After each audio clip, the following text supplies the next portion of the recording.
The clock says 5 o'clock, so go ahead and call to order. Responsibility of this board is to carry out locally the Commonwealth policies to preserve the wetlands and to accommodate economic activity so as to prevent their spoliation. We need a motion to allow Mr. Lukens to participate remotely. So moved. I make such a motion. All in favor, say aye. Aye. Aye. Mr. Roadley? Yes. Are we calling the roll? Roll Yeah, call, okay. please. Mr. Thank you. O'Brien? Yes. Mr. Gussman? Here. Mr. Dunn? Here. And Mr. Lukens? Here from Chapel Hill, North Carolina. All right, thank you, Mr. Lukens. Has everyone had an opportunity to read the minutes from the last meeting? Are there any? They look fine. Okay. Take a vote to accept the minutes. It could be a voice vote. Voice vote.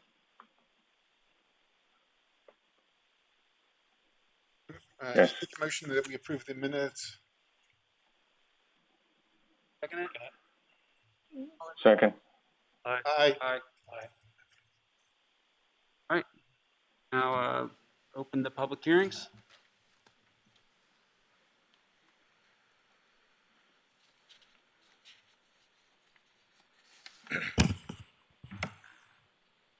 Afternoon, Mr. Chair, members of the board. Excuse me. Trevor Long, James City County Watershed Planner, here to present WJPA 20-0023 for 20 Markley Road. Mr. Daniel Winall, Water's Edge Construction, has applied for a wetlands permit on behalf of Mr. Larry Waltrip on June 22nd, 2020 to install a 136-foot by 8-foot floating pier, a 20-foot open pile wharf, a 20-foot long bulkhead with a walkway, a 75-foot long upland retaining wall, a 200-foot long northern upland riprap revetment, a 200-foot long southern upland riprap revetment, and a 33-foot by 40-foot open-sided boathouse on property located at 20 Markley Road within the College Creek watershed. There is an existing concrete rubble revetment on the property that has been impacted over time and is called the North Revetment on the permit drawings. The applicant is proposing to construct a riprap revetment above mean high water, core stone, Virginia Department of Transportation VDOT #1 stone bedding, over top of a non-woven fabric and Class 1 armor stone. It will have a top elevation of 5 feet mean sea level. This revetment is 200 feet long, is not vegetated with wetland vegetation, and the entirety of the revetment is above mean high water.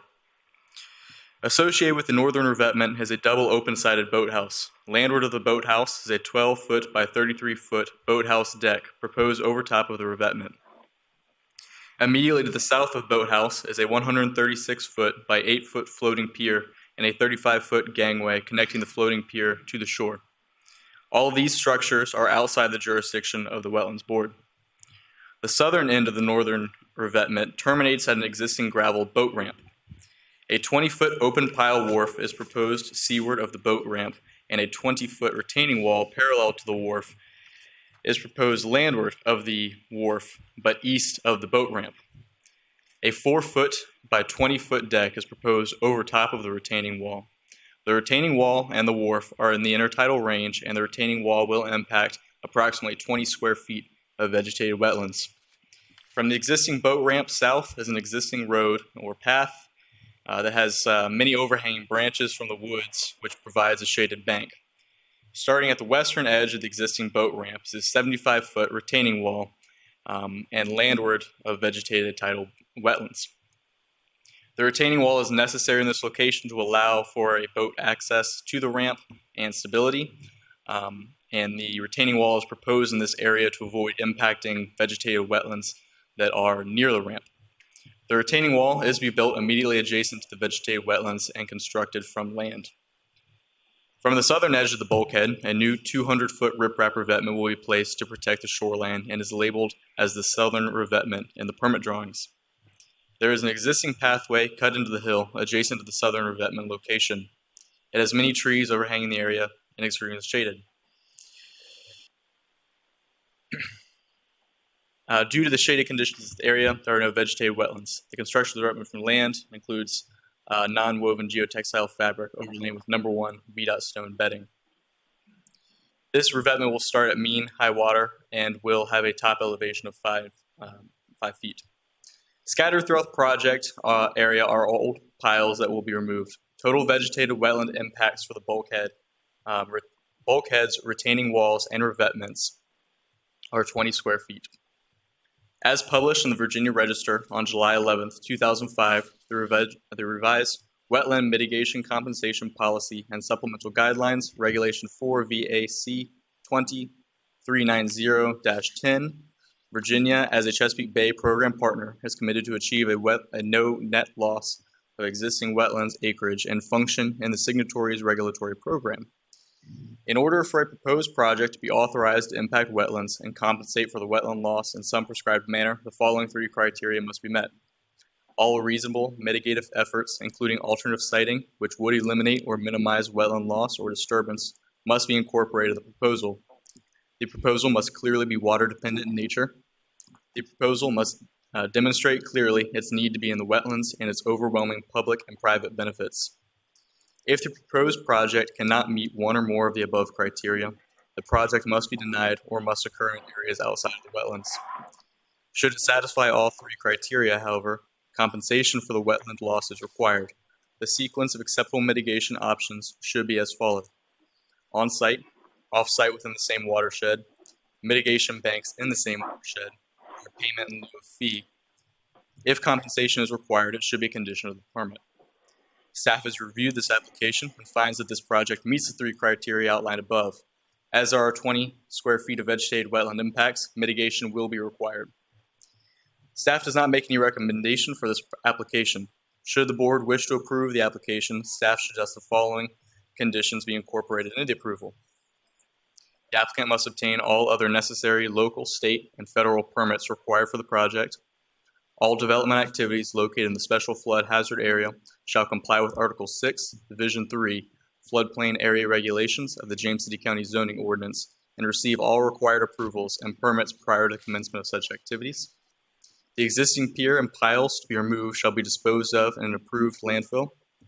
A surety of $400 to guarantee the purchase of 20 square feet of tidal wetland credits from an approved tidal wetland mitigation bank. The wetlands permit for this project shall expire on September 9th, 2023 if construction has not begun.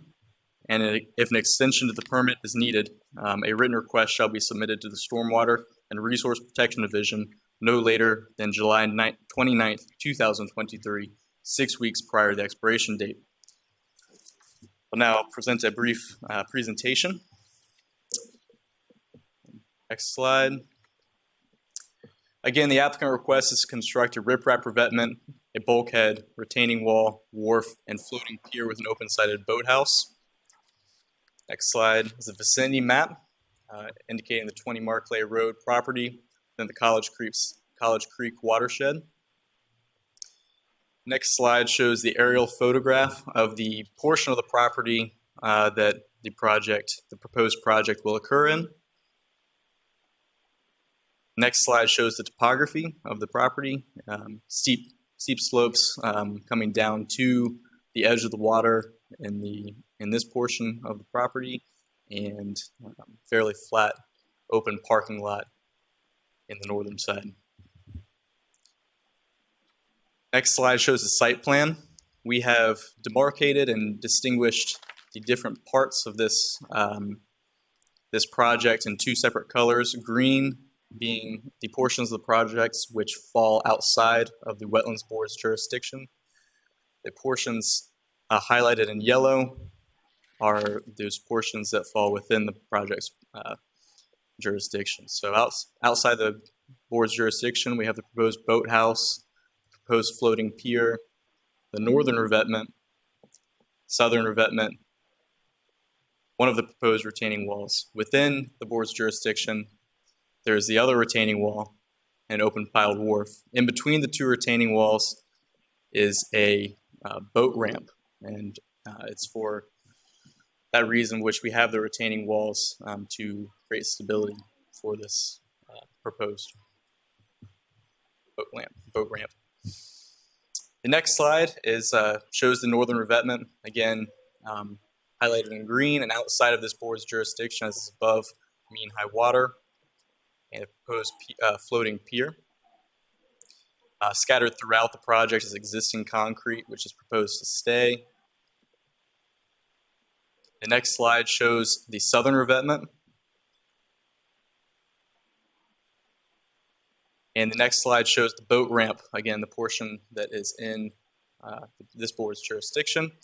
This cross-section is depicted at an angle coming into the boat ramp from the water. So as you enter into the boat ramp, the retaining wall that falls within the board's jurisdiction on the right-hand side, the retaining wall outside the board will be on the left-hand side, and the proposed wharf on the other side of the board's jurisdictional retaining wall. In between, there is some existing concrete that it would cause more harm than benefit to take out. Associated with these are the 20 square feet of wetland vegetation loss associated with this project.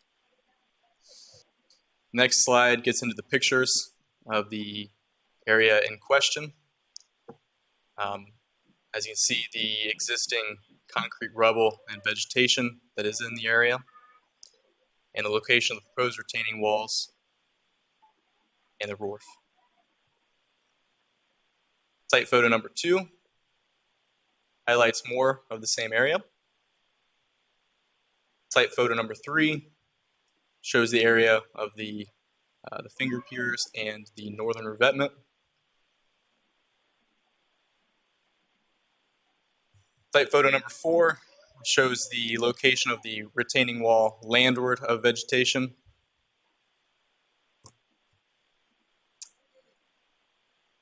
Again, and the next slide shows permit conditions. Again, should the board choose to approve this permit proposal, the applicant must obtain all other necessary local, state, and/or federal permits as required for this project. All development activities located in the special flood hazard area comply with Article 6, Division 3, floodplain area regulations. That the existing pier and piles to be removed shall be disposed of in approved landfill. That a surety of $400 to guarantee the purchase of the 20 square feet of tidal wetland credits is obtained. And that this wetlands permit for this project shall expire on September 9th, 2023, if written request for an extension is not submitted to the Stormwater Resource Protection Division no later than July 29th, 2023, which is 6 weeks prior to the expiration date. Thank you very much for your time. I'd be happy to answer any questions the board may have. Yes, sir. What's going to happen with all the pilings? Those are slated to be removed and disposed of. How do they remove the pilings? That I will defer to the contractor on. So, this is framed as a very extensive project, but the only thing that we've got jurisdiction on is the 20 square foot retaining wall. Yes, sir. Trevor, could you go back to the slide that depicts that, maybe a photograph, so we can understand a little bit better about where those wetlands are? Absolutely.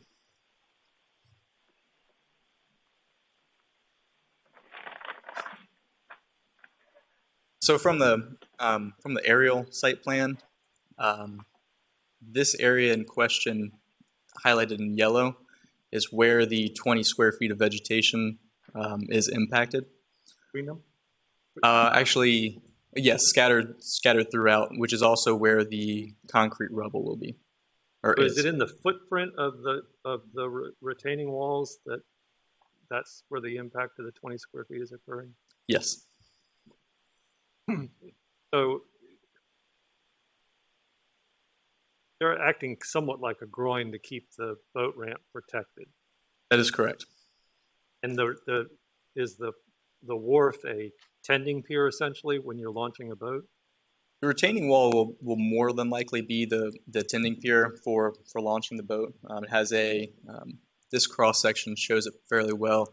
It has a walkway on top of it, So 4 foot by 20 walkway for people to walk along and control the boat. Currently, there's really nothing there, so it's a little bit of a safety hazard. It's currently used as a ramp, but the broken gravel is kind of the pseudo wall right now. Yes, sir. Okay, so the intent here is to get this thing structured up to be more solid. On that diagram, wait, when it says broken concrete to remain, area not backfilled, wait, what's that pointing to? What area are we talking about? This area is pointing to, this area is really a peninsula that has scattered within wetland vegetation and concrete rubble.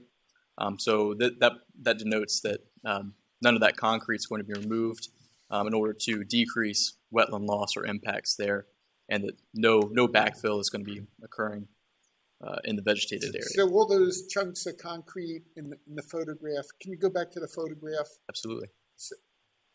Okay, so all these chunks of concrete, they just stay there? And what about the photograph that shows where the other retaining wall is going to be? Or, yeah. What about what happens along there? This concrete also stays, and the revetment will actually occur above the existing concrete. So the revetment is above there, and then that concrete just stays the way it is, and the pilings are pulled out, but and then that's where the floating pier is going to be, in front of this. Yes, sir. Okay. To the right is upstream, right, in this photo? Yes.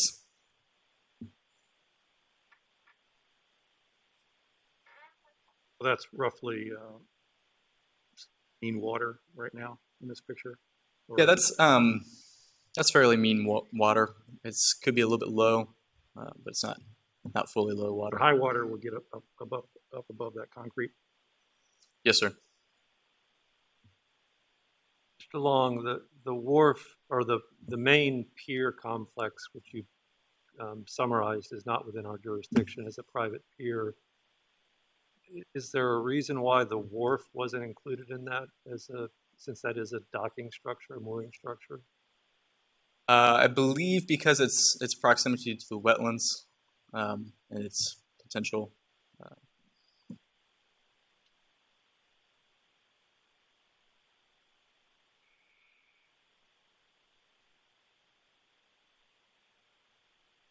Any other questions?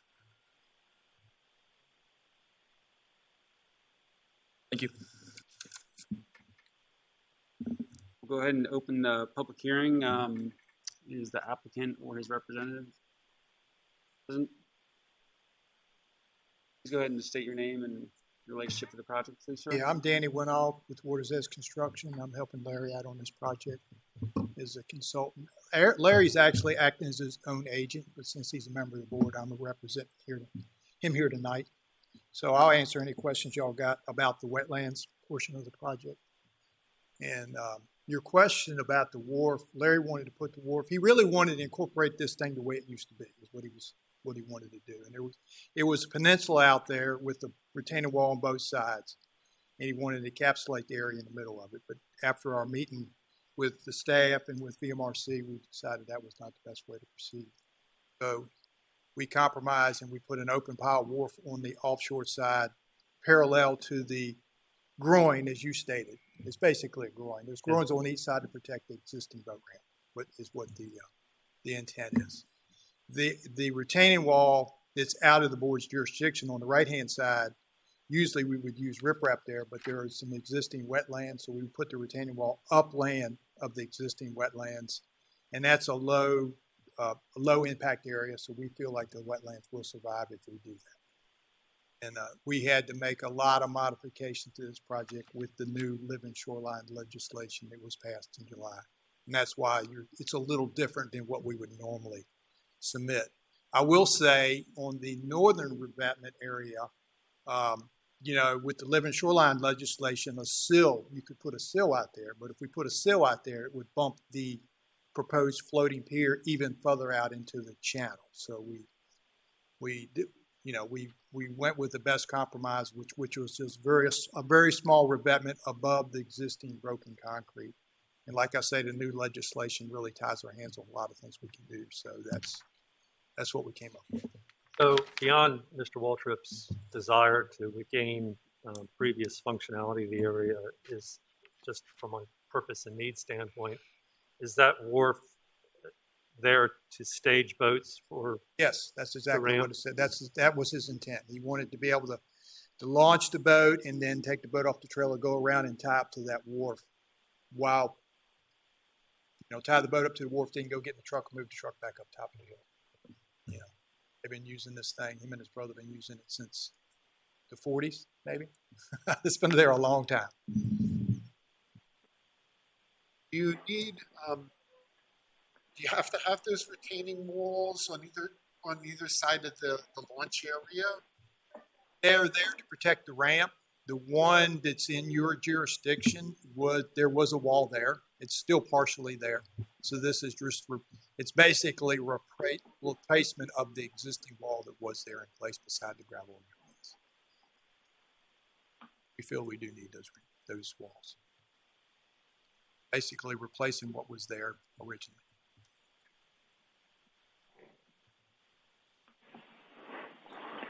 This is Bob Lucan's remote. If I'm too loud, let me know.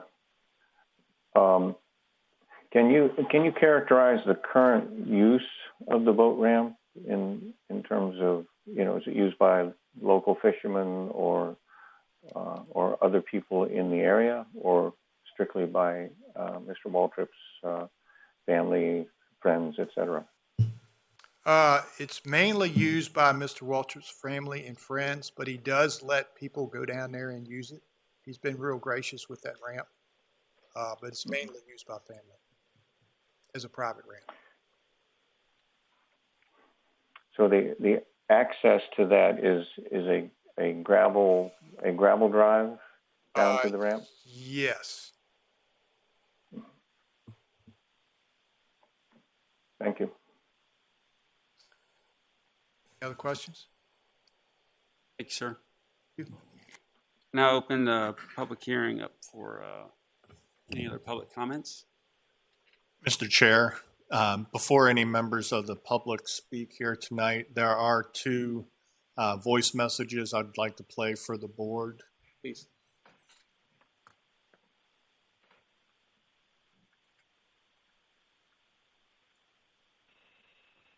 This is Mary and William King living at 119 Crown Point Road in the Kings Point housing area. I'm calling concerning VMRC 201053. The two of us endorse the remarks of Mr. Bill Schneider. His assessment is on point. Thank you. Hi, good evening. My name is Dr. Carl Kronlein, KarlKroenlein. I live at 109 Wake Robin Road, Williamsburg, Virginia, 23185 in the Kings Point neighborhood. I'm calling in reference to case VMRC 20-1053, 20-1053 in regards to some construction along College Creek. I would like to formally express my concern of this construction. One of the majors is the impact of the creek, wildlife, and traffic, and the nature of the creek itself. It's been part of the Williamsburg area since the mid-'70s, and one of the amazing things is the amount of nature that has been maintained through, whether or not you're talking Halfway Creek, College Creek, or even the residences along the larger areas of the James River. On a personal note or a practical note, the size and scope of this construction seems to be a concern for boat access to other neighborhoods. Obviously, the Kings Point neighborhood being one as far as the boat ramp we have there. Thank you for your time. And again, I do not support a construction of this size along the creek there by any means. You guys have a wonderful evening.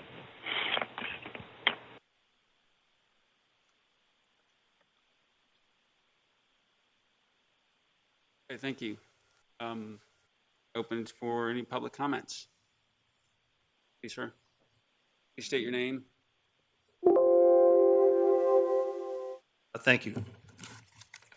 Mr. Chairperson, members of the JCC Wetlands Boards, thank you for the opportunity to speak and share a few of the concerns I have with Mr. Waltrip's proposal. Case number. Excuse me, Mr. Miller. Could you state your name and? Oh, yes, sir. It's right here. Oh, I'm sorry. I apologize. It's right next. I'm sorry. With case number 20-1053. My name is David Miller. I reside at 126 North Point Drive, Williamsburg, with my lovely wife, Wendy.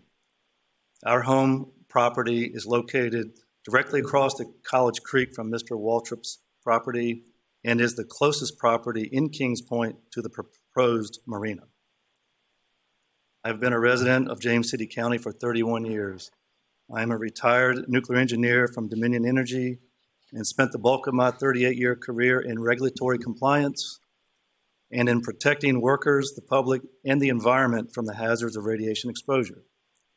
I also have some limited experience in marine construction at our residence and as a contractor at the Governor's Land Marina seawall dock replacement project this past winter. After closely reviewing the joint permit application, I submitted my protest to you last Wednesday via email.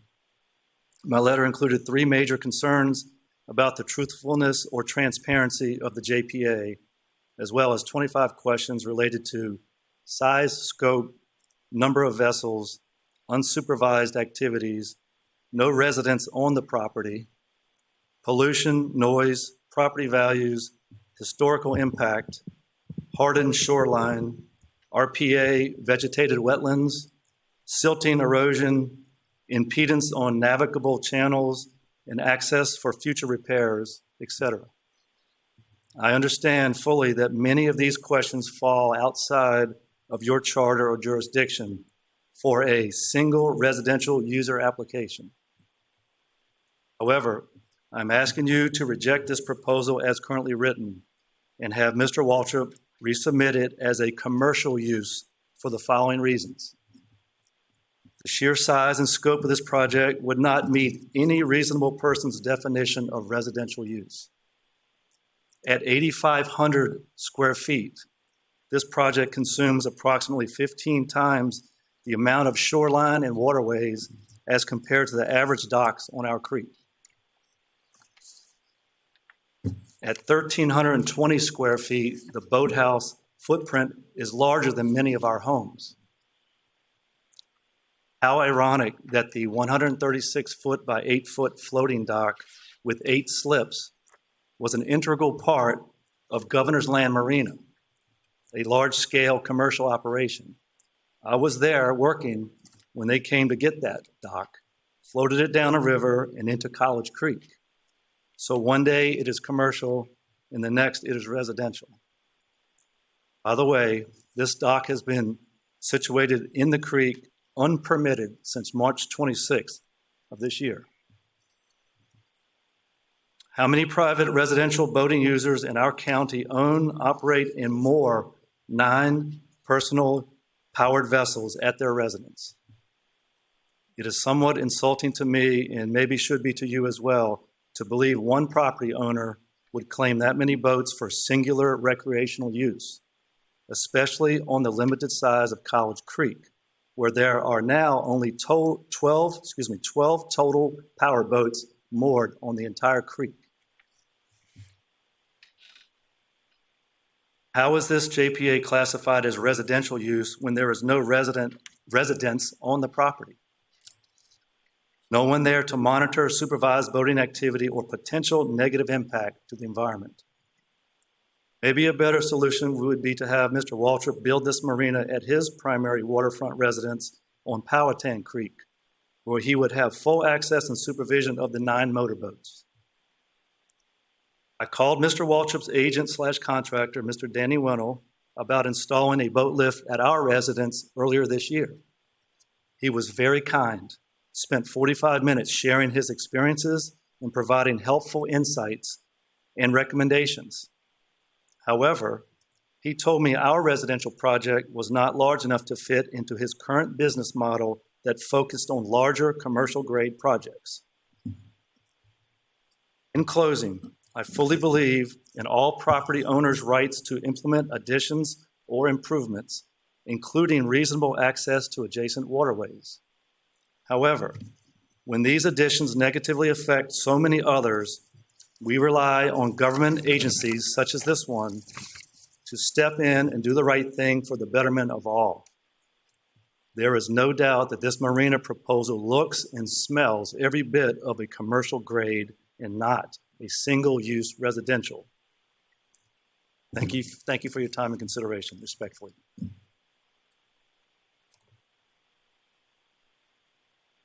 Mr. Chairman, the speaker raised a very valid point about how do we judge this? Is it single residential or is it commercial? And we treat those two types of projects very differently. And I went back, I read through the code, and I was sort of confused. I didn't see any, detailed explanations of what is considered a residential project and what's a commercial project. It's, at least those terms aren't defined in the wetlands ordinance. And I was wondering if this time, if I could ask our our county attorney who represents our board to come forward, and if she could enlighten the board about how we are to judge this. What, where are the definitions of what's commercial and what's residential? Mr. Gussman, you're correct. I'm Liz Parman, Assistant County Attorney.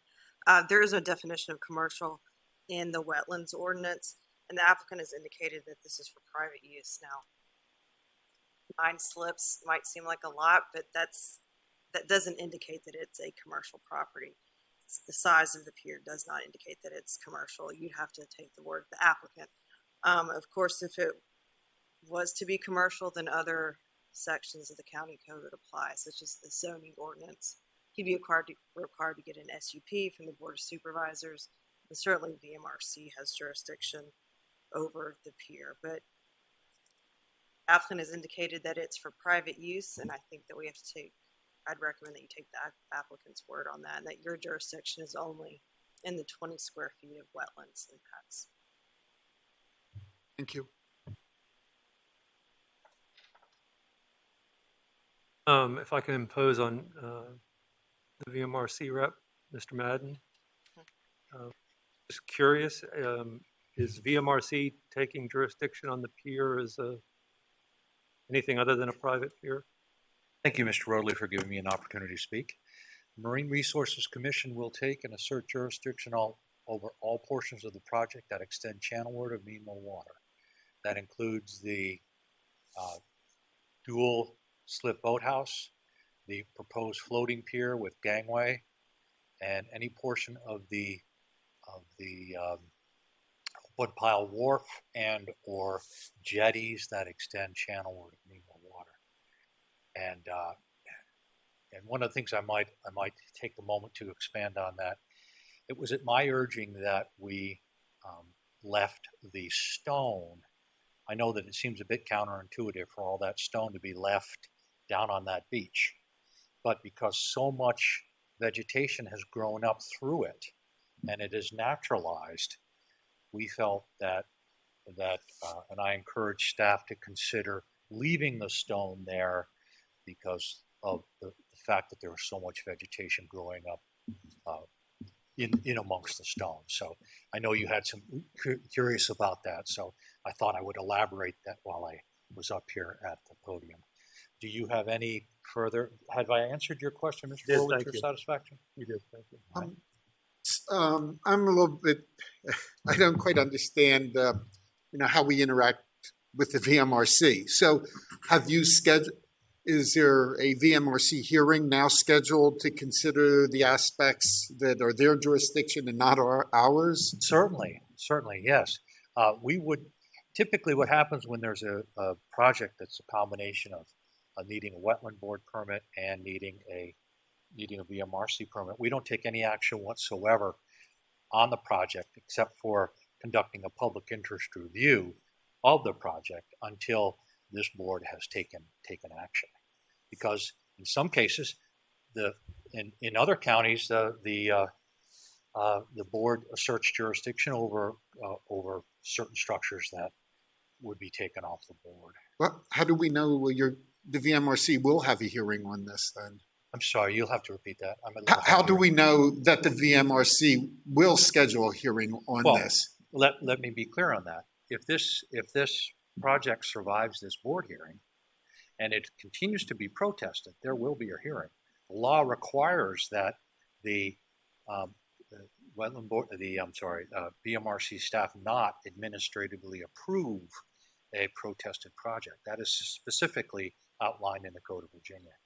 So to the satisfaction of everyone that's behind me, there will be a hearing on what's beyond mean low water when it finally comes, when it's finally matured. So we now have a rocky shoreline in James City County. Well, yeah.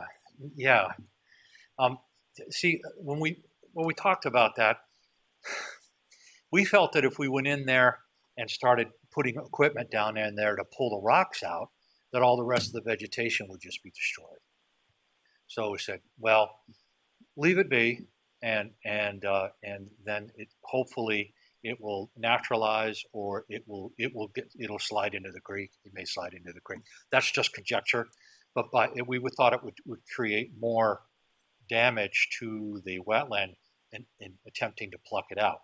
Now, if the board feels that I have overstepped my authority in making a recommendation to the board, to the staff, you can certainly take whatever action necessary to do that. But I think you'll see my point. I think there's a lot of, when we looked at that shore, there are a lot of concrete chunks, along the shoreline. I guess there's also a lot of buried concrete too,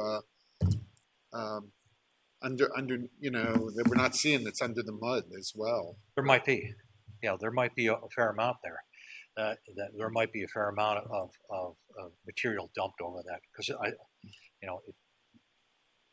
I see that a lot on the northern neck. That's a common occurrence. Thank you, Mr. Madden. Do you see other structures? I know you cover more than just James City County, and you've been doing this for quite some time. Have you seen other private mooring facilities configured in such a manner across the state? To be frank, it's rare that we have a family mooring facility of this size expected to have this many boats. Yeah, I usually don't, but this is only my opinion based on my experience with residential properties up on the northern neck. Have I gone up on piers where they have half a dozen boats moored up? Sure. Yeah. 4th of July, Memorial Day, everybody comes down to see Grandpa and Grandma down at the beach, at their place on the river. Yes, I've seen that. Yeah. Thank you. Yes. So the issue of private versus commercial was raised. This is Bob Dukins again, remotely. I'm wondering if Mr. Madden or perhaps our folks on the legal staff could clarify whether during the permitting process, in which we're granting basically the right to a private individual to construct the revetment and the retaining walls and so forth, whether there's some way to establish a covenant, if you will, against future use of these facilities in a commercial manner, or given no basic way to do that in the permitting process, whether someone might explain the mechanism for citizens to object to the change of this from a private operation to a commercial operation. Mr. Lukens, this is Mike Wilson, Senior Watershed Planner for the Stormwater Resource Protection Division. I can answer that question for you. Staff had concerns, and we asked the zoning administrator to weigh in on this, and she contacted Mr. Waltrip and asked him to provide a written statement to that effect, that this will be a private enterprise used by his family. And should the property sell and should the use change, as Ms. Parman said, then there's other actions that would take place from the zoning enforcement and board of supervisors, special use permit and things of that nature. But Mr. Waltrip has assured us in writing that it will be retained as a private facility. Okay, thank you, Mr. Wilson. You're welcome. Mr. Wilson, I didn't see that statement in the packet. I mean, there's a lot of material, and I might have missed it. But is that in the official record? It is an official record. It did not make it there until about 2:30 this afternoon. Oh, so that's why the board members. So you may not have seen it if you haven't looked recently, and I apologize for that. No, I did not check after 2:30 this afternoon. So it is in the official record. It's online, and it will remain there. Is there any way to present that tonight so we can see what it says? Certainly, I'll work on that. In Novus, isn't it? Is it in Novus? Yes, sir. It is. Ma'am, please.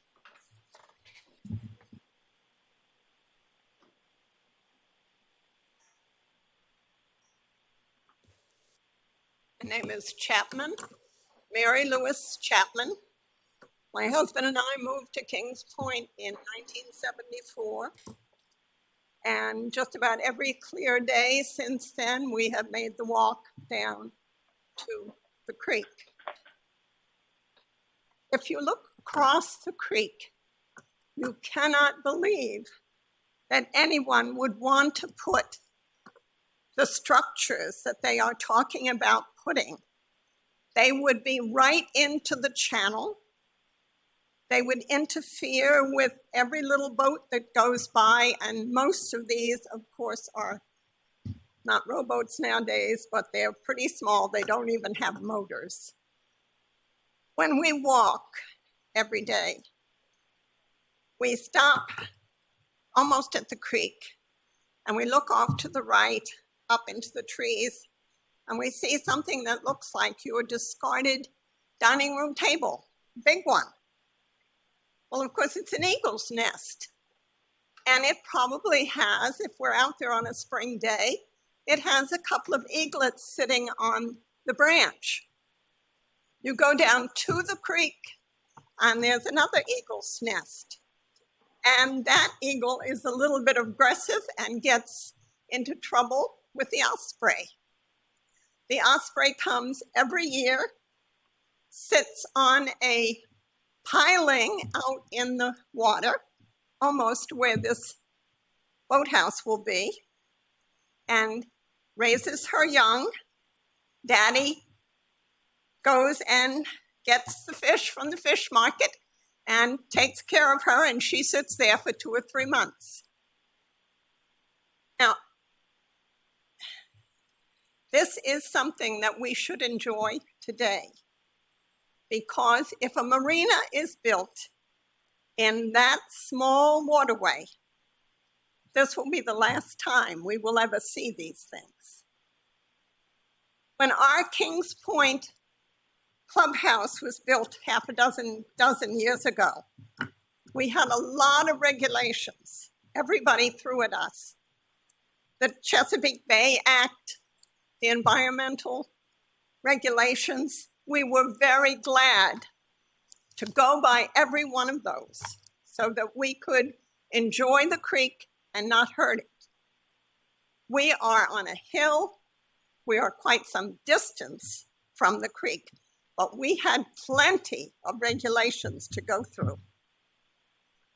It seems to me that a boathouse in the creek, this is something to think about. Thank you. Do you have comments? Please. Germain, I believe, discussion on residential versus commercial, and to Mr. Wilson's clarification on some of that. And they're not here to speak for themselves, but I can tell you at this moment right now that I have friends that use that boat ramp and they pay for it. So if you want to talk about what's commercial and what's residential, there's no residents on the property. They use the boat ramp now and pay to use it. And that's just in its current configuration. You can only imagine what it's going to be like when there are places for 8 to 10 motorboats with docks and boathouses and all the other accessories that go along with that. So I wanted to just add that to the record. Don't believe there's anybody in this county that could dispute that. You pay to use the ramp now. Thank you very much.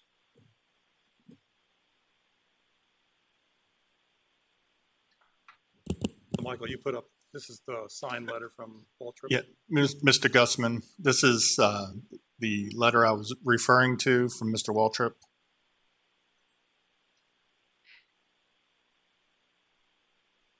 Thank you for on the screen. Okay. That's a part of the official record, right? It is. Thank you. Please, sir.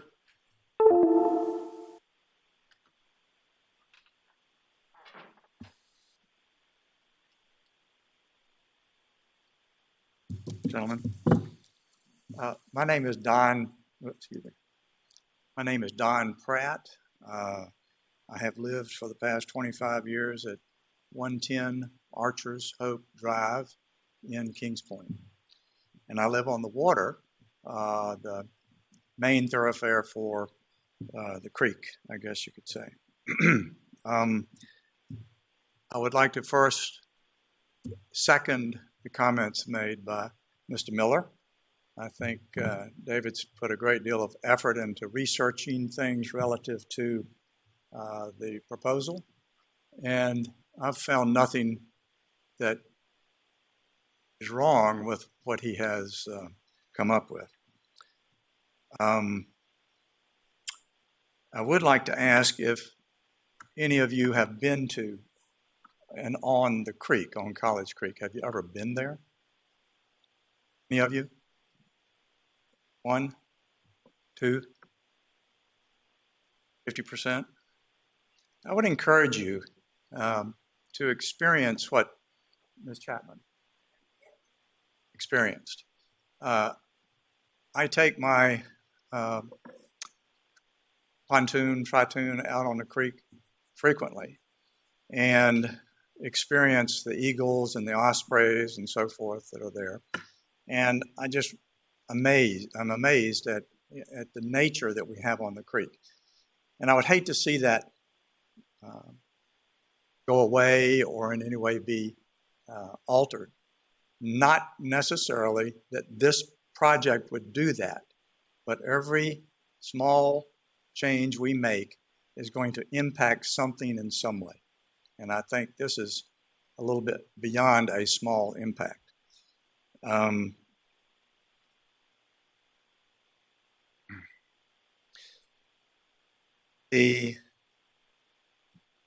question the distance from the end of the boathouse to the opposite side of the channel. I don't know if we have information on that or not. 40 feet. From the end or the entrance to the boathouse to the far side.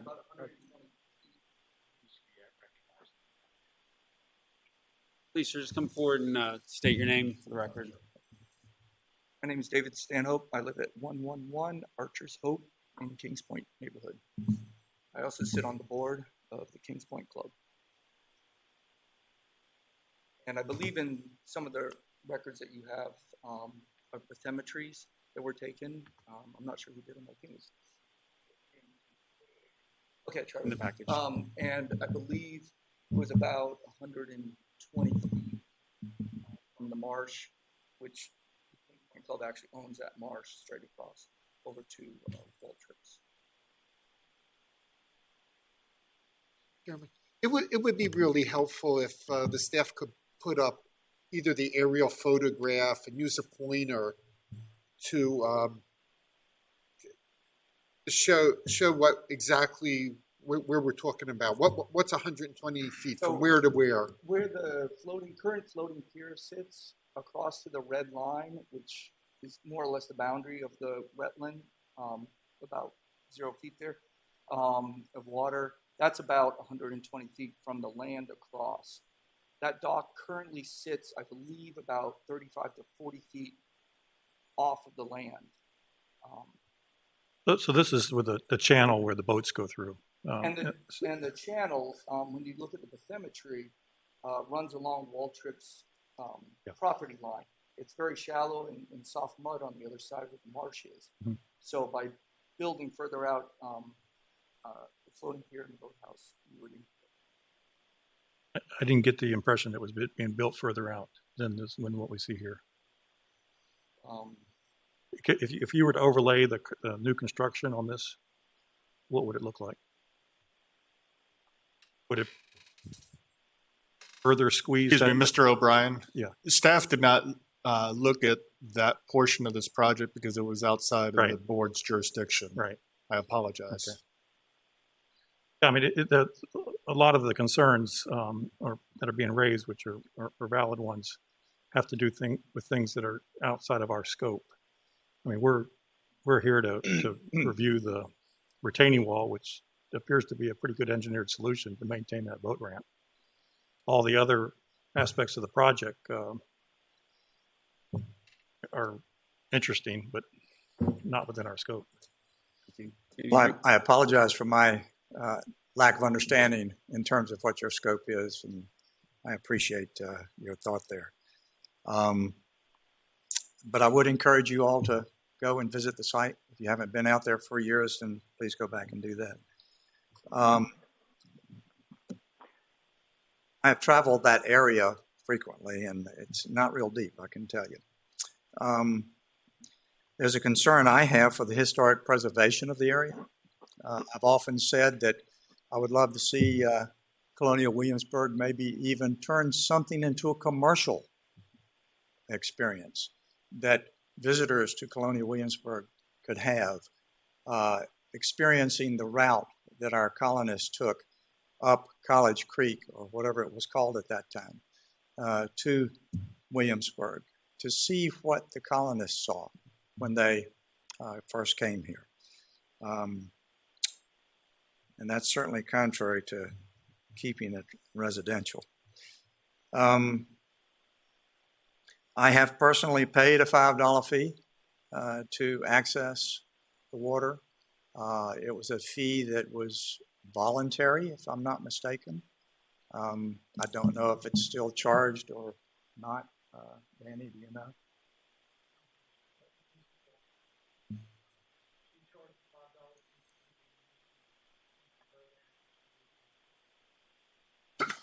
I'm sorry. If you're going to make comments, you got to, please come up to the microphone and speak in the microphone so that it can be part of the record. I'm Danny Winall, representing Mr. Waltrip, and yeah, Mrs. Waltrip, when she was still alive, had a little box out beside her house, and people could pay a $5 fee to use the ramp. She gathered it up and she gave it to the church at the end of the month. So it was more. But it was strictly voluntary. It was strictly voluntary. as far as I know. Thank y'all. Thanks, Danny. As I said, for me, it was voluntary. I don't know that there was a commercial aspect to it. Today, I'm not sure. I don't know. If there are 9 slips permitted as residential, would twice that be okay? Is there a limit to the number of slips that could be put in there? And so I ask you to think of a conclusion, a logical conclusion to where that might go. And I also question whether or not there will be any dredging to get out to the river, because trying to get your boat out to the river today is a challenging thing, and you have to hug the shoreline where the swimmers are, and it's a little bit hazardous to do that. We also have swimmers in the creek. My next door neighbor in particular, her children and her dog go into the creek frequently during the summer. And I personally have a concern for their own safety with the boats that are in fact speeding up and down the creek, oblivious to any children that might be around there, I'm sure. But I think that concludes my thoughts and comments, and I appreciate your consideration. Thank you. Are there any other public comments regarding specifically the wetlands impact of this project? Please go forward, sir. This is Bob Lukens. Just a point of information.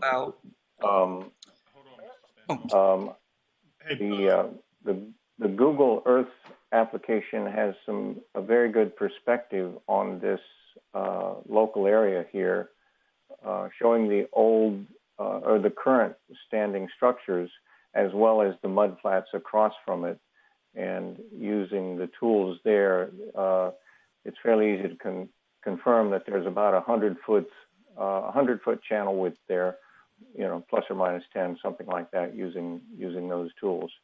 But the perspective given by this application is very good. Thank you. Thanks, Bob. Please continue, sir. Oh, thank you. One of my concerns was part of the staff's recommendation to you was that there was an anticipated public and private benefit that outweighed the detriment. And I'm a little confused where the public and private benefits come from, other than for Mr. Waltrip.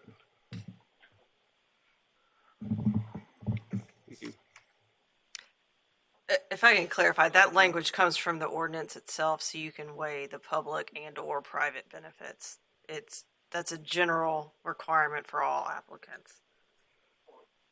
What would the public benefits be? In this case, there don't appear to be any.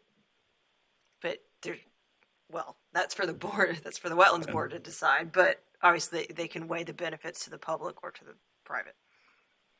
And I guess another concern I had was putting in a revetment of that size, even though it's above the mean of the water line. I don't know if it's really necessary. There's no fetch there. It's a very narrow part of the creek. There's no erosion. So I'm just not sure why all that rock is needed. Thank you. Thank you. And to clarify her statement, it was the public and or private interests. All right. Are there any other new comments? All right. I will close this public hearing and open it up for board questions. I think in this case, there's a lot of public comments. There's a lot of considerations, but the questions are pretty clear where jurisdiction lies, outline why they're doing the work they're doing, and they've minimized the impact down to 20 square feet, which falls much greater. Excuse me, Mr. Dunn. Would you talk into the microphone, please? Oh, yes, I'm sorry, apologize.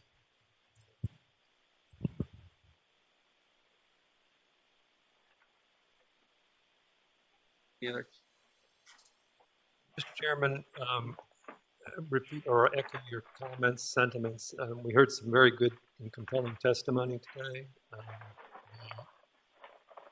venue for that testimony, however, may be in front of VMRC at a public hearing,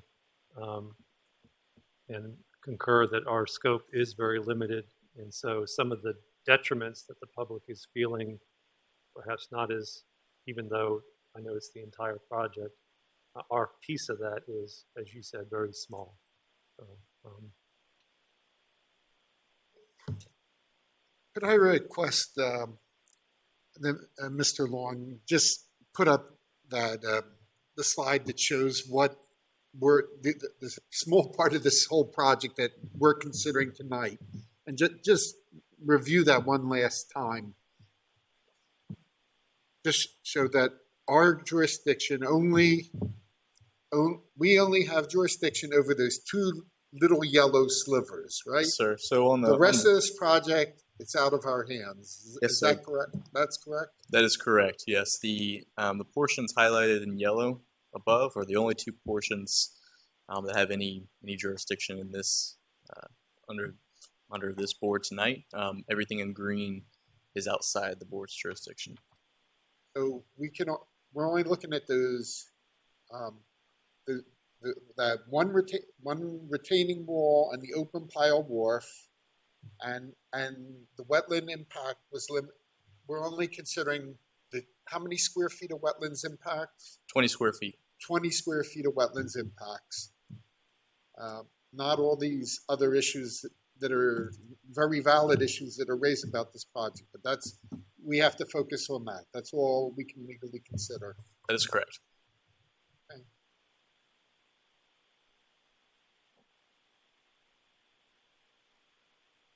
Other discussions? I mean, no, if I put my blinders on and I focus on these two yellow wharfs and retaining walls, like I said earlier, it looks to be a good engineering solution to maintain that boat access. Albeit there's a lot of other things going on here, but if I stay focused on that, I can't see any issue with that. I can motion.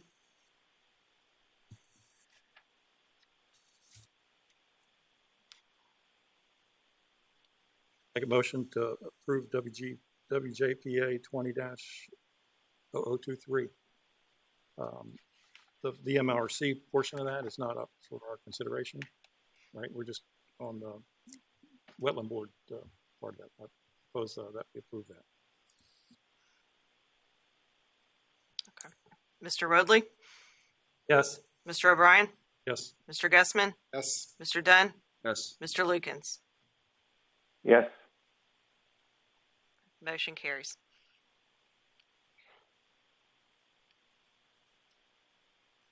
Thank you all for your thoughtful presentations.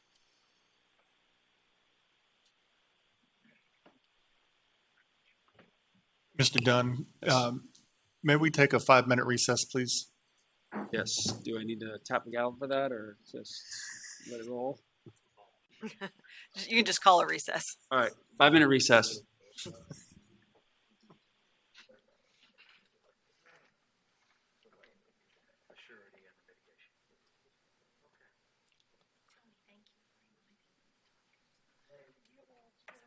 Good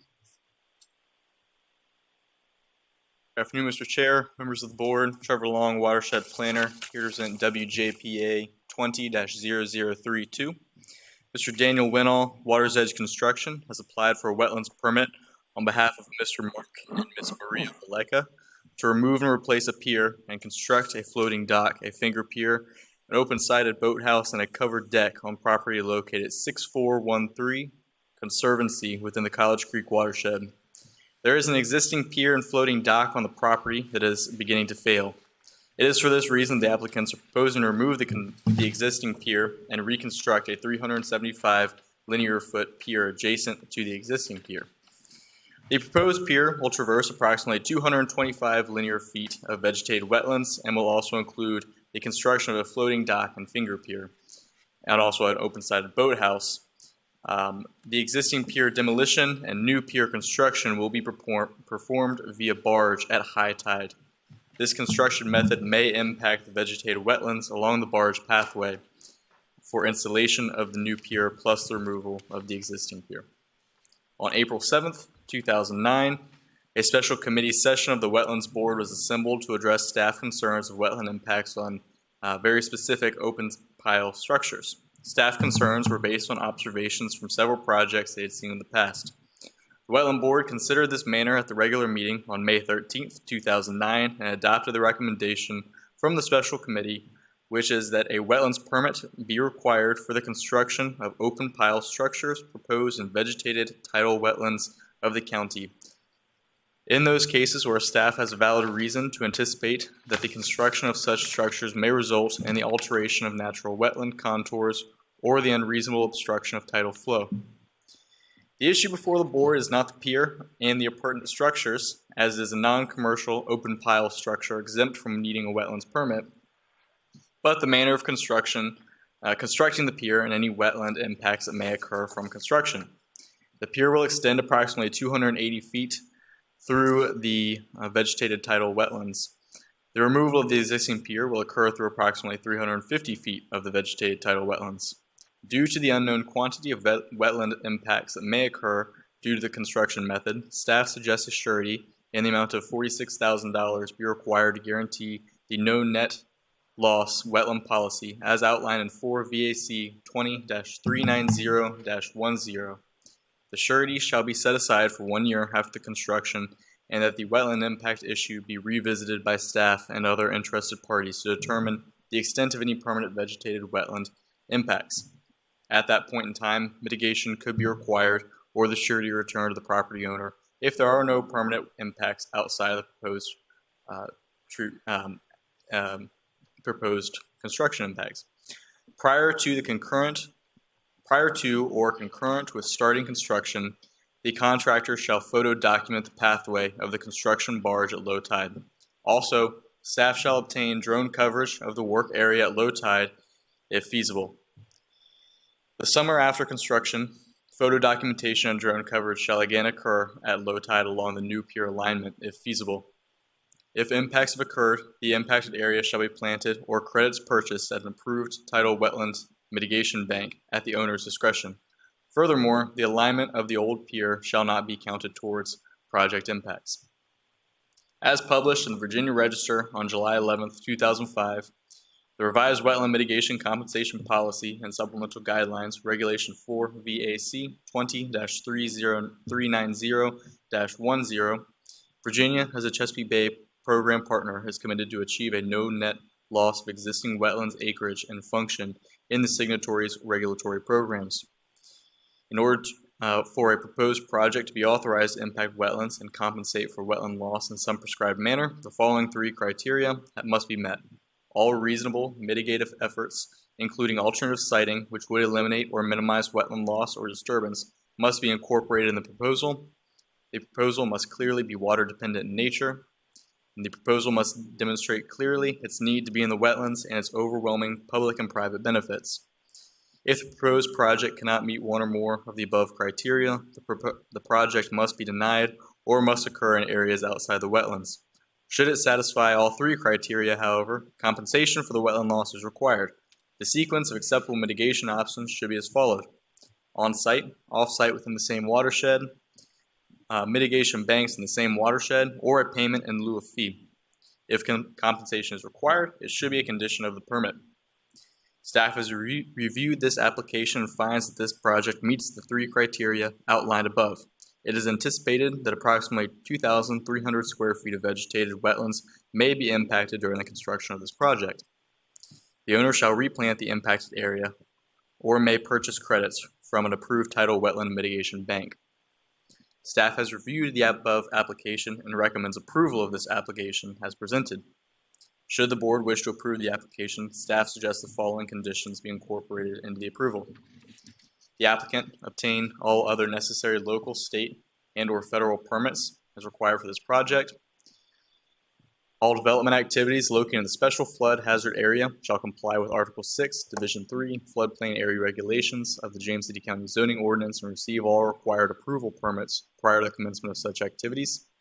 A surety of $46,000 be paid and in place prior to the commencement of work in a form acceptable to the James City County Attorney's Office.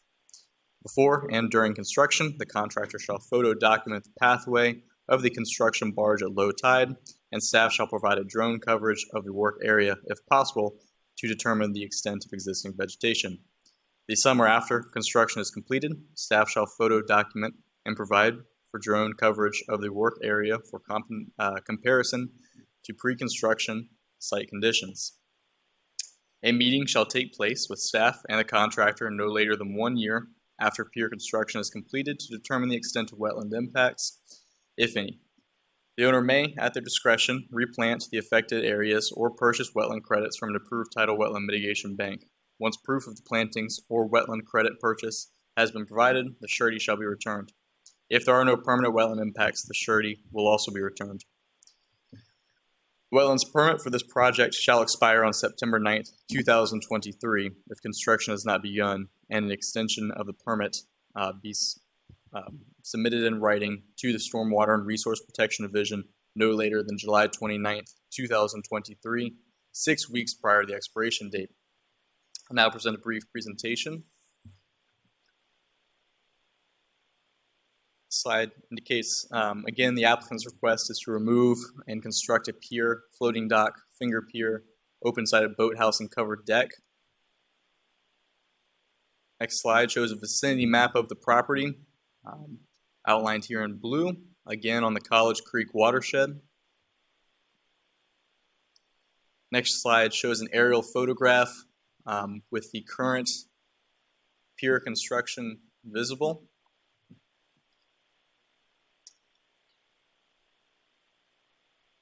The next slide shows the topography of the upland area, and the slide after shows the floodplain. Next slide shows the site plan as it has been submitted. In the area in red being the existing pier has a traverse wetlands, and the area in yellow being the new pier construction path. Next slide shows a cross section of the dock, the deck, and fingers. Site photograph number 1 is taken from the existing pier. See the vegetated wetlands in the area. Next photo, looking again from the existing pier down it. Site photo 3. Site photo 4, looking off in the direction of the proposed pier. Again, site photo 5, highlighting the area for the pier to have traversed. Again, staff does recommend approval of this application as presented, given that all other necessary local, state, and/or federal permits are required, that all development activities located in the special flood hazard area shall comply with Article 6, Division 3 of the floodplain area regulations. A surety of $46,000 be paid and in place prior to the commencement of work. That before and during construction, the contractor shall photo document the pathway of the construction barge at low tide, and staff shall provide drone coverage of the work area to determine the extent of existing vegetation. That the summer after construction is complete, staff shall photo document and provide for drone coverage of the work area for comparison to pre-construction site conditions.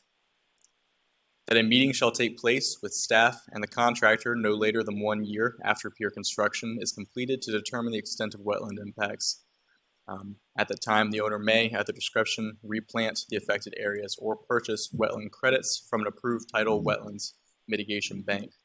Once proof of the wetland plantings or wetland credit purchase has been provided, the surety shall be returned. If, in the case that there are no wetland impacts, the surety will also be returned. And this wetlands permit shall expire on September 9th, 2023 if construction has not begun, and if an extension for this permit is needed, a written request shall be submitted to the Stormwater and Resource Protection Division no later than July 29th, 2023, which is 6 weeks prior to the expiration date of this permit. Thank you very much, and I'd be happy to answer any questions that you have at this time.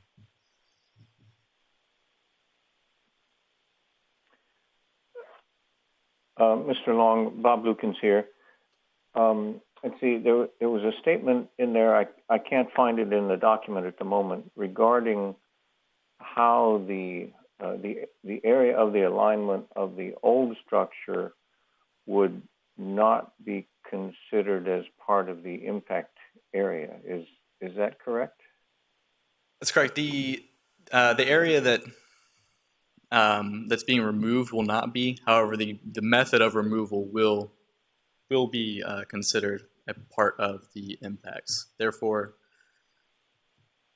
moving through with the barge has the potential to impact the vegetated area there. Actually removing it, yes. So it's very similar in nature and semi-confusing. Okay. Thank you. Mr. Lukens, this is Mike Wilson here. To clarify or to expand upon Mr. Long's response, staff felt that it would be double jeopardy for the applicant to have incurred the impacts for the original pier, not only when it was constructed, but as it's being removed, to have to mitigate for that as well. So that's why we did not include that in the impact total. Okay, thanks for the clarification. Further questions? Thank you. I open the public hearing. Will the applicant or their representative, if they wish to make a statement, come forward? Your name for the record. I'm Danny Winall with Waters Edge Construction. I'm the agent and contractor for this project. First of all, I just want to say that I'm opposed to the Wetlands Board having an ordinance for open pile piers. I think James City County is probably the only county in the state that does that. Do you know of any other counties, Jeff, that have require a wetlands permit for an open pile pier? This is Jeff Madden with VMRC. Not to my knowledge.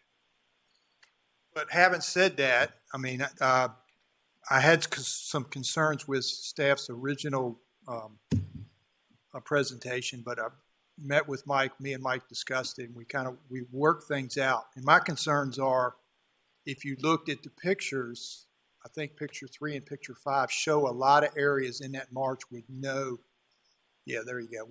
existing vegetation. I mean, College Creek watershed is a stressed watershed. There's neighborhood. It's being surrounded by neighborhoods that are like 50 years old that didn't have any stormwater plan whatsoever. So it's, that marsh is kind of stressed. And we've run into this in the past, building piers out there where we were accused of destroying wetlands where there were no wetlands before. So you can probably understand my position. But if county staff will provide a drone coverage of the marsh before the vegetation dies this fall to see exactly what is there, and then we do it again after we get done, I'm happy with what they recommended. And another thing is, if there is impacts, we are allowed to replant them ourselves instead of putting them into a wetlands mitigation bank. I mean, this is one of the rare projects where you can actually replant on site. Most projects we do, you cannot replant on site. So this project you can. But our means and methods are really the best means and methods to build a pier out here. Yes, you can see at high tide, there's a lot of water in that marsh. We plan on moving our equipment in and out at high tide. We're going to come in once, drive the piles, build a pier, then we'll move over and we'll demo the old pier as we go out. Our new pier will be at +6, which is a whole lot higher than the old pier. So there'll be adequate sunlight underneath the pier. So I would feel that the marsh will be fine under the pier. The old pier is like +3. So what's under that old pier is probably dormant. There's probably nothing there, but it will probably fill back in once we remove that pier. Any questions for me? Yeah, one quick one on the new pier. You're putting it off to the side from the existing pier. If you look at the footprint of the old, there you go. The footprint of the old pier, it goes out to the right and goes out. The new pier is going to be like 75 feet shorter than the old pier. So the actual impacts, once the old pier is gone and the new pier is installed, will be less than what's there now. Okay. And with the elevation increase of the new pier, there'll be opportunity for the wetlands to grow underneath the pier. The overall impacts will be less than what's there now. Any other questions? Mr. Winnell, I note your objection to the policy, but are you in agreement with the resolution as presented by staff? I am reluctantly in agreement with the resolution that is presented by the county staff. But we work with them all the time. We get along with the county very well. So we're comfortable in this situation that we all can get on the same page and have a satisfactory resolution at the end of the project. Thank you. Are there any other public comments? No, then I'll close the public hearing and open it to board discussions. I remember when we approved like the first one of these projects, quite a few years back on College Creek, and I was a little bit skeptical about, man, this isn't going to have any impacts on the marsh. And then the staff did a really good presentation and came back to us and showed us what the marsh looked like after one growing season. And there was no way you could tell. The marshes are really pretty resilient, and if it's done properly and, nothing, a backloader doesn't fall off into the marsh or anything like that, the impacts are really pretty negligible. I mean, I wouldn't be able to tell that, that all this work had been done in the marsh. Just went like 1 year, one growing season later. So, Mr. Gussman, are you suggesting we revisit our policy? What? Are you suggesting that we revisit our policy? No. I'm going to expand on that a little bit later. Yep. All right, there's no other board discussions. Motion to adopt the resolution to grant the permit for Wetlands Board Case WJPA 20-0023. Mr. Rodley? Dyslexic. Okay, there's a motion on the floor. Mr. Rodley? Yes. Mr. O'Brien? Yes. Mr. Gussman? Yes. Mr. Dunn? Yes. Mr. Lukens? Yes. All right, the motion carries. Okay, there are no board considerations. There are no matters of special privilege. I have a motion to adjourn. So moved. All right, we are adjourned.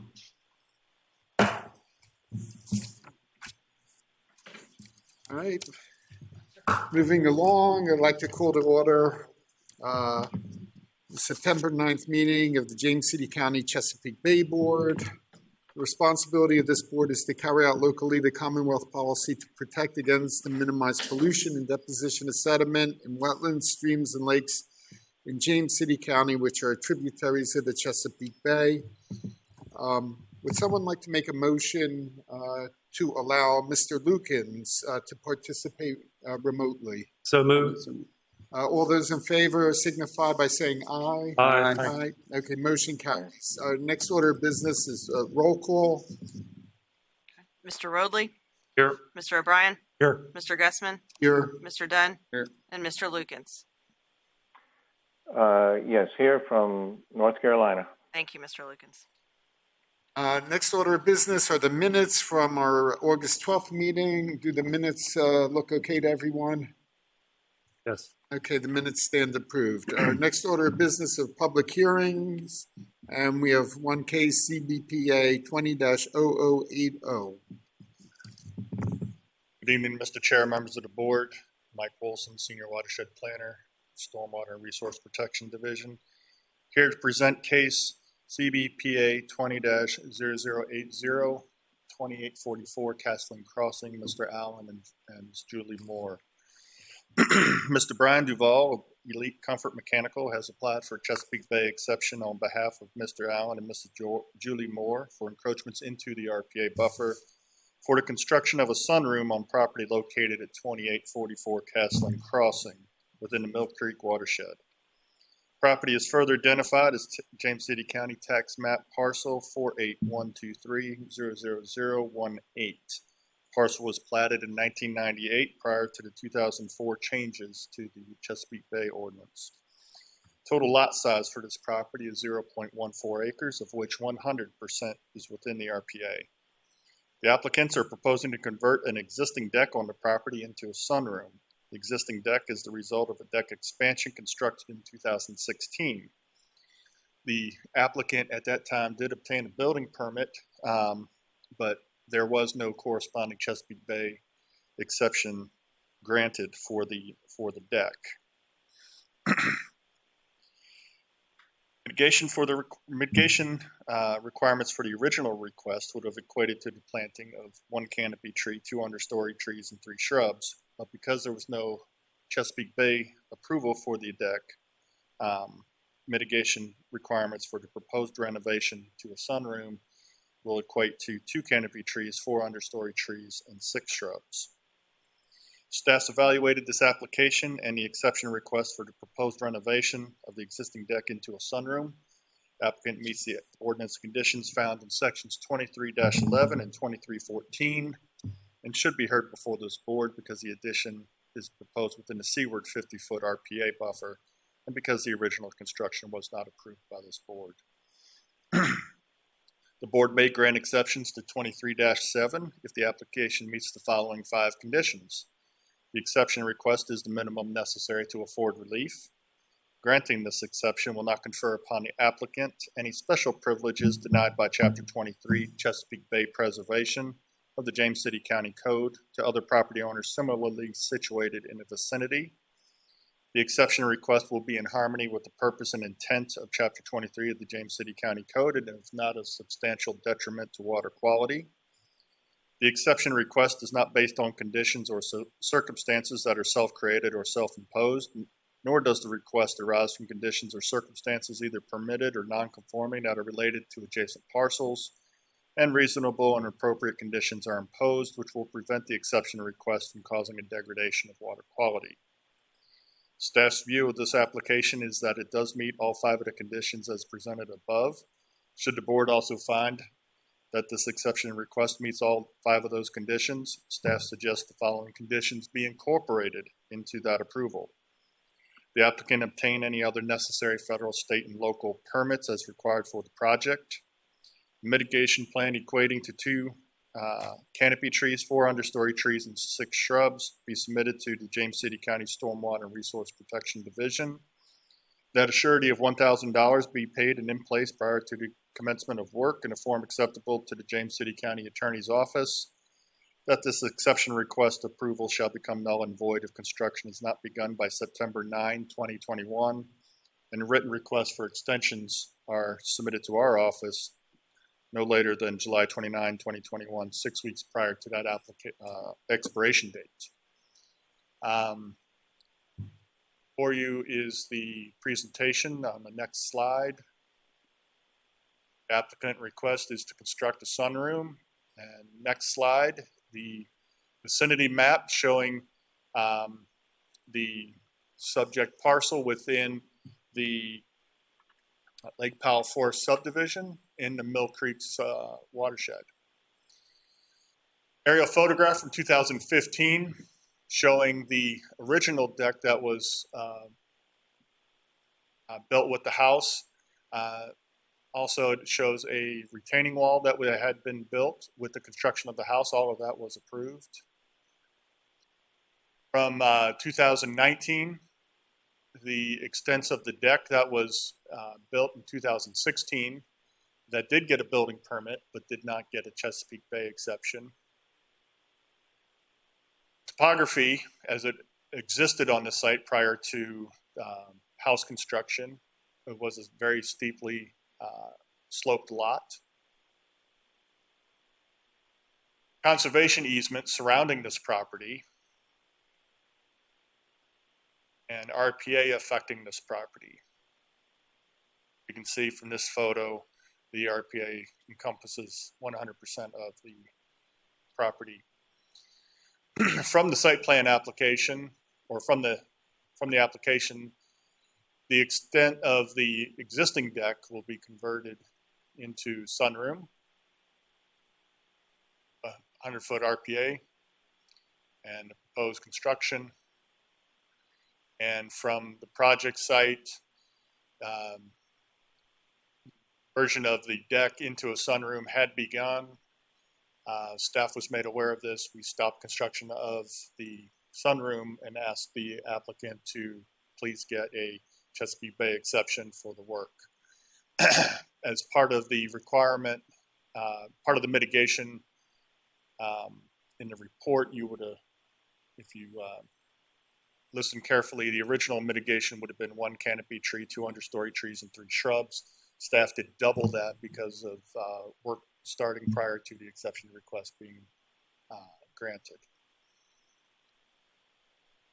Staff does recommend approval, and with these conditions, should the board so choose, any other necessary local, federal, and state permits, mitigation plan equating to 2 canopy trees, 4 understory trees, and 6 shrubs be submitted to our division.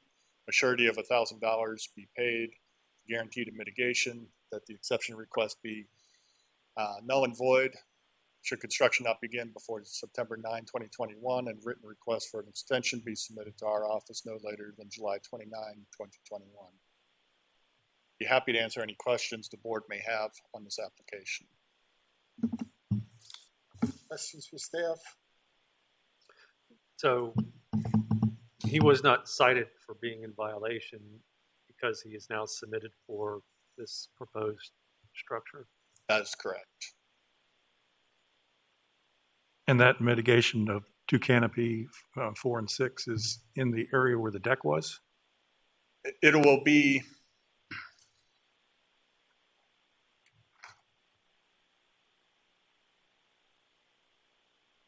yes. Most likely, Mr. O'Brien, that mitigation would be planted over in this area. We don't know specifically. It won't be around the deck specifically unless there's shrubs. And certainly that won't be under the structure. There's potential to have some plantings below the retaining wall. That's not preferable due to maintenance issues of the retaining wall. But Mr. Moore has not yet provided a mitigation plan. He may do so tonight, but staff hasn't seen that yet. How is this considered not self-created? The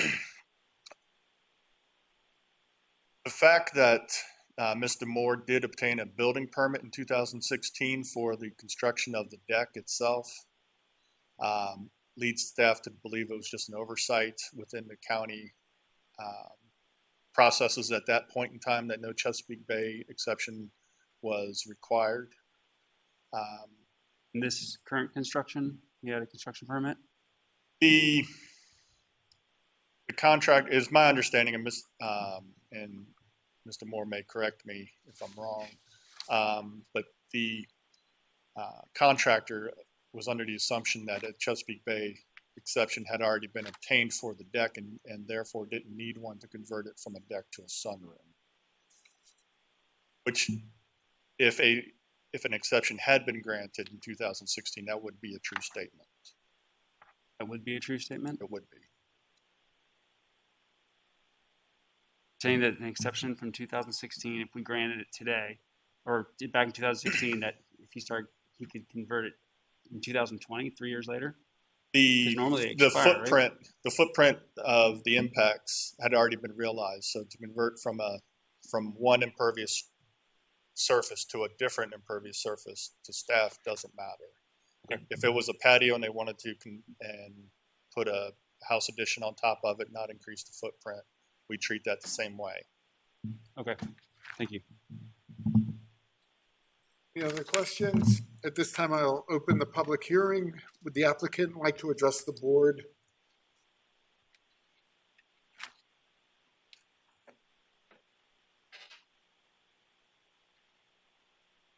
Evening, Board. Alan Moore, homeowner, 2844 Castling Crossing. Retired police detective, James City County, 28 years of service. Lived in James City County 35 years. Been in this current home for 5 years. In 2016, when we permitted the deck, I was unaware, the builder, bottom line is, I don't know if a exception was done or not. I left that up to the builder. It passed inspection. The final inspection was done in 2016, and all was well. Okay. So what we decided to do on this, my wife and I decided to build a sunroom on the existing deck, not breaking any other ground, any ground disturbance. It just going on top of the deck. The architect drew it up, stamped, submitted it. The builder, the current builder, was under the impression that the building permit would be fast-paced within 3 days. He had $20,000 worth of materials, so in 2.5 days, he did that work. It's not even close to being for the frame inspection, but he did that work, then was notified by Mr. Long that Chesapeake Bay would be involved, and that's when the progress stopped, and that's why we're here today. Any questions for the applicant? No. Thanks. Okay, thank you. Thank you. Would anyone else like to speak on this? Seeing no one, I'll close the public hearing. Any discussion from the board? Okay. I just want to comment that once again, we're seeing contractors continuing to more construction out getting the permits done. Mr. Chairman, I will ask Mr. Moore. I noticed in the photograph that the area under the deck is the rain drips through and looks like it's doing some mild form of erosion there. You might just consider mulching or graveling that area under the deck to help. Sir, I have some gravel already, but what is transpired is because all the work is stopped, there are no gutters now. So on the new roof line of the new deck, the water has to come off, the gutters will be installed all the way around. Thank you. Any other discussion from the board? Would someone like to make a motion? Motion to adopt the resolution to grant the exception for the Chesapeake Bay Board case CBPA 20-0053 at 146 Red Oak Landing. Carmen, can we have a roll call? Mr. Rodley? Yes. Mr. O'Brien? Yes. Mr. Gussman? Yes. Mr. Dunn? Yes. Mr. Lukens? Yes. Motion carries. Okay, motion carries and your exception is granted. Thank you for coming out this evening. That concludes our public hearings. I see one item for board consideration. Mr. Wilson, can you quickly present that? Certainly, Mr. Chair, members of the board. Here to present exception number CBPA 19-0121 at 4053 South Riverside Drive. Mr. Bob Kaufman is requesting a 1-year extension to the CBPA 19-0121, originally granted November 13, 2019. He's been unable to secure the necessary permits required for his project, and staff concurs with his request, with the stipulation that all permit conditions except for the expiration date be reauthorized, and that the new date of expiration be November 13, 2021. Any questions for the staff? Any comments from the board? Nope. Okay. Do we need a motion? Yes, please. Can someone make a motion on this? Make a motion to request CBPA 19-0121. We have a roll call, please. Mr. Rodley? Yes. Mr. O'Brien? Yes. Mr. Gussman? Yes. Mr. Dunn? Yes. Mr. Lukens? Okay, that concludes. Yes. Before we go on, I don't believe there's any matters of special privilege. I'm always a little bit confused between board considerations and special privilege. I've got two items to very quickly mention. that case that we heard in the wetlands portion of the board, the public hearing for VMRC 20-1053 at the airport, 20 Markley Road.